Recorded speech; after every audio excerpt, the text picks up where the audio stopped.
உலகெங்கிலும் வாழும் முஸ்லிம்களினால் இன்றைய தினம் ஹஜ் பெருநாள் மிக விமர்சையாக கொண்டாடப்பட்டு வருகின்றது. அந்த வகையில் இந்த பெருநாளை முன்னிட்டு இலங்கையில் ஜனாதிபதி, பிரதமர் மற்றும் எதிர்க்கட்சி தலைவர் உட்பட பல அரசியல் பிரமுகர்கள் தனது வாழ்த்துச் செய்தியினை தெரிவித்துள்ளனர். இஸ்லாமியர்களின் நம்பிக்கையின்படி அல்லாஹ் மீதான இப்ராஹிம் நபியின் பக்தியையும் ஒப்பற்ற தியாகத்தையும் குறிக்கும் ஹஜ் பெருநாள் இஸ்லாத்தின் 5 பெரும் கடமைகளில் 5வது கடமையாக கருதப்படும் மக்கா யாத்திரையின் காரணமாக தனித்துவமானதாக அமைகின்றது. மதம் மானிட சமூகத்தை மனிதநேயத்துடன் பூரணப்படுத்தவும் நல்ல சமுதாயத்தை உருவாக்கவும் எதிர்பார்க்கின்றது.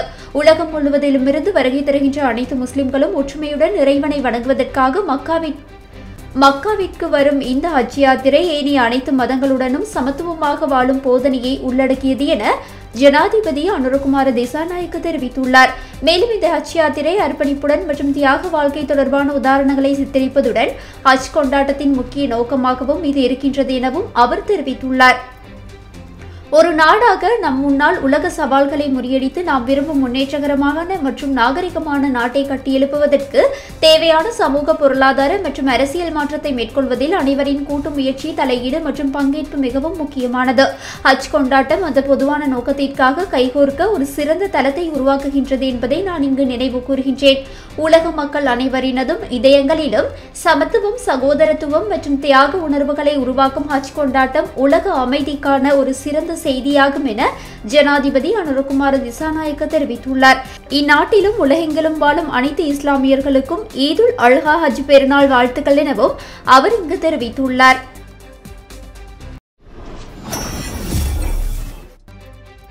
இதேவேளை பிரதமர் ஹரிணி அமரசூரிய தனது வாழ்த்துச் செய்தியினை இவ்வாறு தெரிவித்துள்ளார்.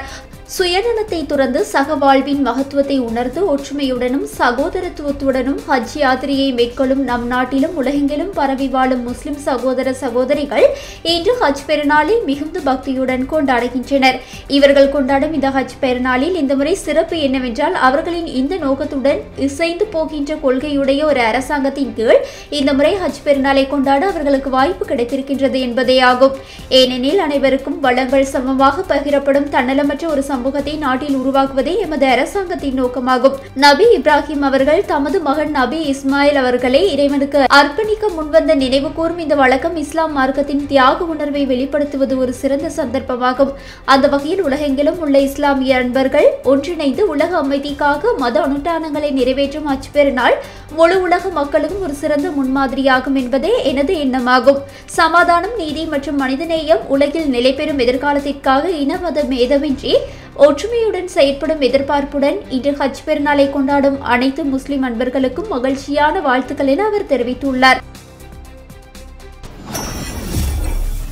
இதேவேளை அகில இலங்கை மக்கள் காங்கிரசின் தலைவரும் பாராளுமன்ற உறுப்பினருமான ரிஷாட் பதியுதீன் இவ்வாறு தனது வாழ்த்துச் செய்தியினை தெரிவித்துள்ளார்.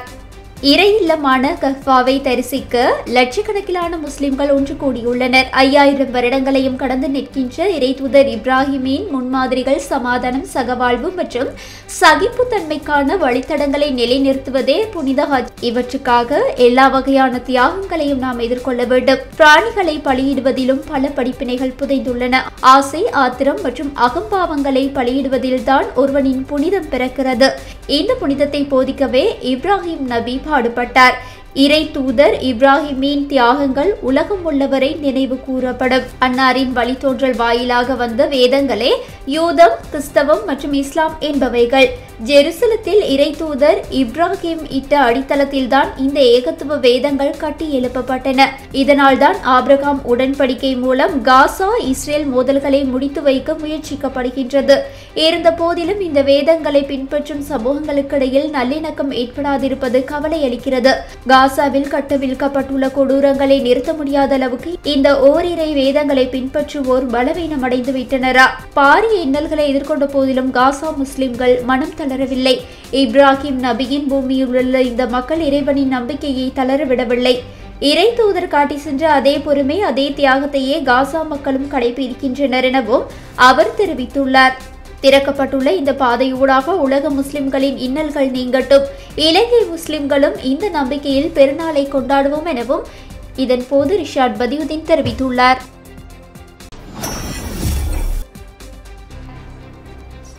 இதேவேளை எதிர்க்கட்சி தலைவர் சஜித் பிரேமதாச வன்முறையற்ற அர்த்தமுள்ள வாழ்க்கை முறைமைக்காக நாம் அனைவரும் இணைந்து கொள்வோம் என அஜ்பெருநாள் வாழ்த்து செய்தியில் தெரிவித்துள்ளார்.